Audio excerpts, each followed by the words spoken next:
Oke, ini kita masuk ke part 2. Kenapa dibikin part 2? Supaya durasi video sebelumnya nggak terlalu panjang, oke? Tadi kita kepotong di efisiensi ya, masih atas pemungutan pajak. Oke, efisiensi itu maksudnya apa? Efisiensi dan ekonomis maksudnya adalah biaya pemungutan pajak itu nggak boleh lebih besar dari hasil pemungutan pajaknya gitu. Jadi kan pihak-pihak aparatur negara yang memungut pajak itu kan ada kantornya, kantor pelayanan pajak, ada pegawai-pegawai yang harus dibayar ya kan. Nah itu biayanya nggak boleh lebih besar daripada hasil pajak yang dipungut gitu. Kalau misalnya biayanya lebih besar ya tekor ya kan. Maksudnya hasil pajaknya nggak bisa dinikmati oleh masyarakat gitu. Itu dia asas pemungutan pajak ya menurut Adam Smith di bukunya Will of Nation. Oke, tugas kedua adalah bikin resume tentang asas pemungutan pajak yang tadi sudah dijelaskan dari equality, certainty, confusion of payment, dan efficiency. Dibikin resume atau ringkasannya serta contoh yang sudah Ibu sampaikan tadi. Itu tugas yang kedua, oke? Next, jenis-jenis pajak. Jenis-jenis pajak ini ada menurut sifatnya, menurut instansi yang memungut, menurut subjek, dan menurut asalnya. Oke, sekarang yang pertama, pajak menurut sifatnya. Pajak menurut sifatnya itu bisa lagi dibagi dua, pajak langsung dan pajak tidak langsung. Kalau pajak langsung ini adalah pajak yang pemungutannya tidak bisa ditangguhkan ke orang lain, gitu.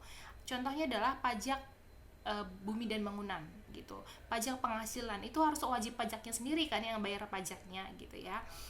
Pajak tidak langsung ini boleh ditangguhkan ke orang lain gitu karena sifatnya itu tidak terlalu tidak terlalu harus ada identitas gitu. Contohnya pajak pertambahan nilai, PPN atau BBN, bea balik nama. Kalau pajak pertambahan nilai makan di restoran kan siapa aja boleh bayar kan. Terus berikutnya pajak menurut instansi yang memungut. Itu ada pajak pusat, pajak daerah. Kalau pajak pusat itu adalah berarti ketika pajaknya, contohnya tadi pajak PPh dan PPN ya. Contoh pajak ini maksudnya apa? Pajak PPh dan PPN itu nanti masuk ke kas negara. Jadi negara memungut pajak penghasilan sama pajak bumi dan bangunan contohnya ke masyarakat atau pajak pertambahan nilai dari masyarakat. Nanti itu pajak yang dipungut itu masuk ke kas negara. Nah, kalau pajak daerah itu berarti masuk ke kas daerah. Contohnya apa? Pajak kendaraan bermotor, pajak reklame, pajak hiburan itu semua masuk ke kas daerah gitu ya. Pajak menurut subjeknya. Pajak menurut subjeknya itu dibagi dua juga. Pajak orang pribadi, PPh. Itu pajak penghasilan itu orang pribadi ya. Pajak badan itu misalnya kalau kamu mendirikan perseroan terbatas, CV atau yayasan itu kan pajak usaha gitu ya, pajak badan, sorry. Itu namanya menurut subjek gitu. Pajak menurut asalnya ada pajak dalam negeri, pajak luar negeri. Ini udah ngerti lah ya. Oke. Sistem pemungutan pajak. Sistem pemungutan pajak itu ada official assessment system, official ada tiga di sini, ada dua yang sama. Oke, sistem pemungutan pajak ini agak ada yang salah di sini ya, nanti direvisi.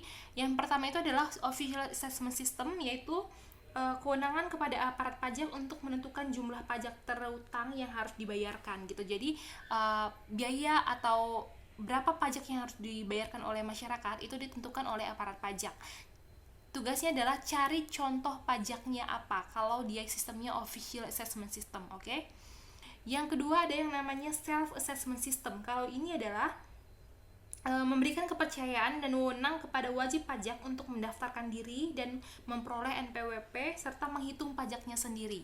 Oke, itu self assessment system. Jadi masyarakat masyarakat yang akan membayar pajak melalui self assessment system itu dia mempunyai wewenang untuk membayar atau mendaftarkan pajaknya sendiri. Nah, kamu cari contoh pajaknya yang sifatnya self assessment system itu apa?